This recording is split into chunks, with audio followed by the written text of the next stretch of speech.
John Davis, True Crime, Holiday Edition. You like the hat? Check this out.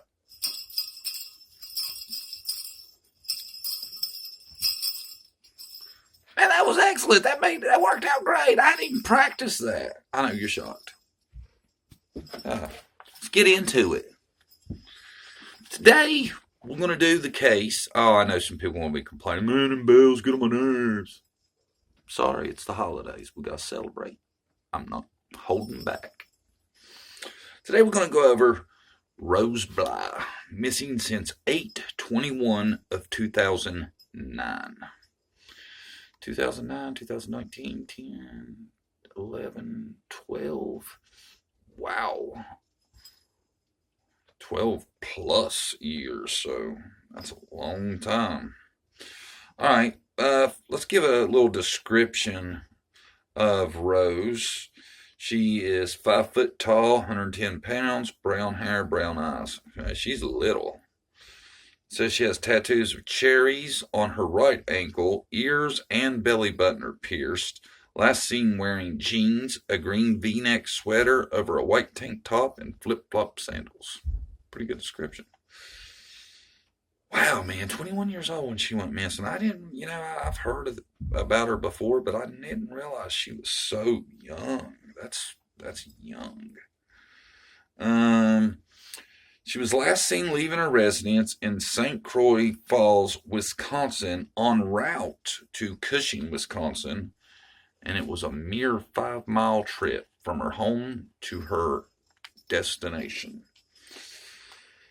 Now, she was going to meet her cousin at the bar for a few drinks. It says her car was recovered 5 days later in Grantsburg, Wisconsin, in a parking lot typically used by truck drivers to park their tractor trailers. This parking lot is 30 miles from her house. Grantsburg is the town she went to high school in, and her keys were not found, and there was no evidence of foul play found at her car.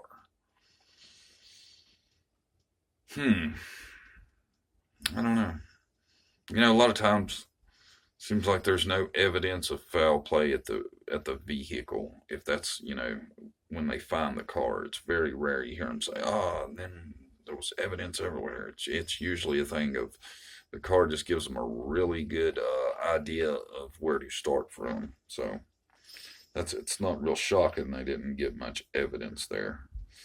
Now, Rose's husband, when he was asked about this, he says he believes Rose left on her own. Never heard much from the husband explaining why he thought that, but his theory was that Rose voluntarily left. He filed for divorce in 2010 and gained sole custody of their 2 daughters, and his divorce was granted. So, it's interesting.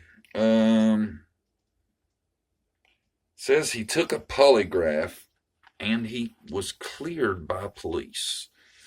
So, and everything I've seen on this, and there's not a ton, so don't let me get you confused thinking I'm a subject matter expert, because there's not a lot out there on Rose.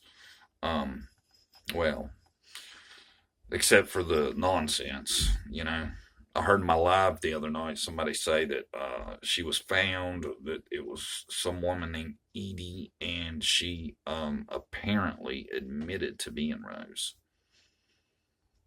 Y'all believe that? I don't either.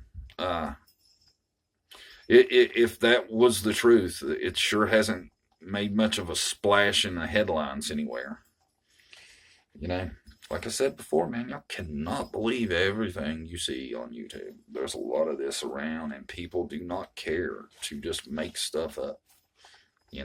I've said this a million times. You got to really be careful what you believe. Some of these people are crazy, I think.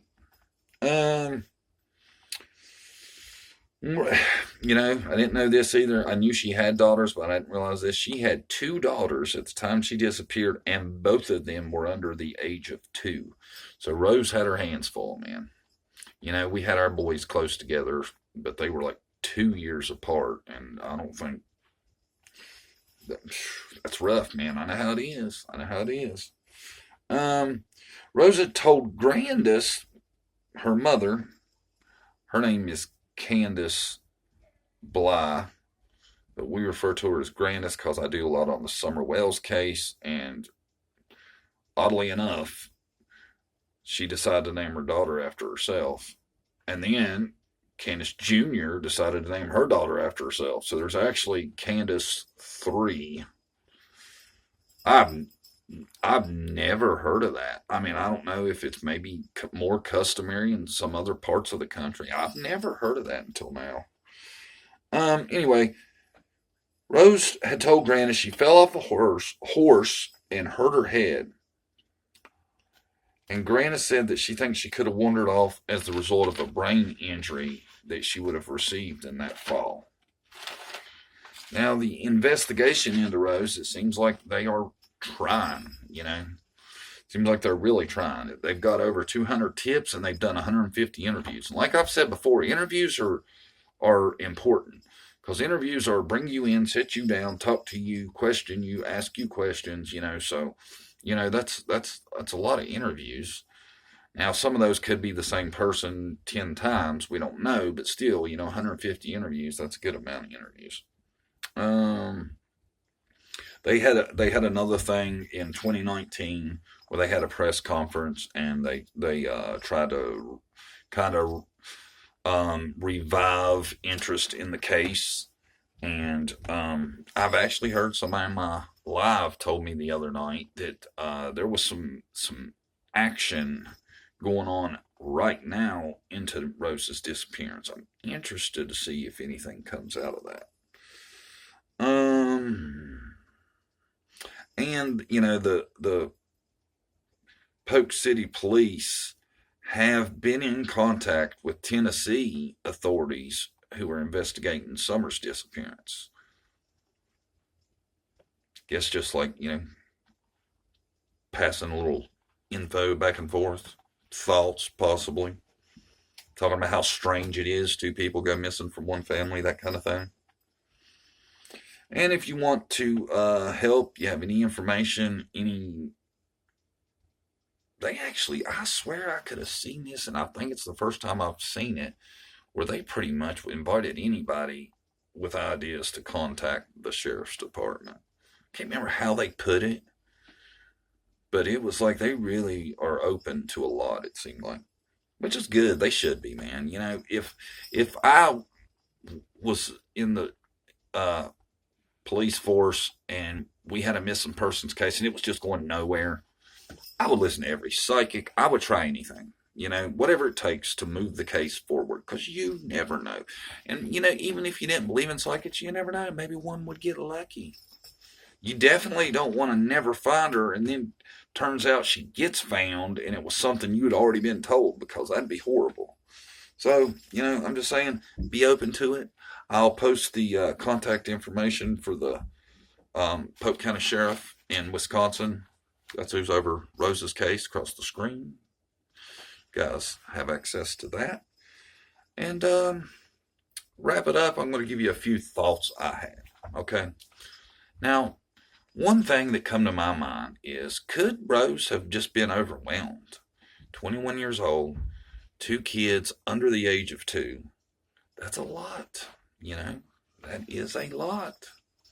Maybe she, you know, maybe it was a thing to where she wasn't getting no help at home or no support, and she just felt like it was too much, and you know, you never know. Now, am I saying that happened? No, but it came to my mind. How significant was this injury to Rose? This fall she took off the horse. Was it significant enough to where it could have altered her thinking, and you know, she had a spell to where she didn't know who she was and something happened then? Because I'm thinking by now, if she was out and wandering and all this stuff, she would have been found by now. Somebody would have put the pieces together, realized who she was, and she'd have been returned home, is my thoughts. And my last one was, you know, Grandis made the statement saying the brain injury could have led to Rose disappearing. And I tell you what, and this is just my opinion, but personally, I would have never told the police I thought that, because you don't want to give them a reason or steer things in a direction to stop, look, or not look as hard. I would have never suggested that. I would have said she's missing, it ain't right, something's wrong, let's find her. But I'm not trying to second guess anybody. I'm just telling you personally how I would have went about it, because I don't think you want to give the police a reason to think it's not urgent. Which, of course, that's not a reason to say it's not urgent, but still, I feel like if they suspect foul play, they're going to be more vigilant in the investigation. Those are my thoughts. Let me know what you think as usual. Comment. Let me know, what do you think? You think maybe she could have been overwhelmed? Do you think it could have been something to do with her accident? What do you think? Isn't it odd that two people disappeared like that, though, in the same family? It's really strange. All right, guys.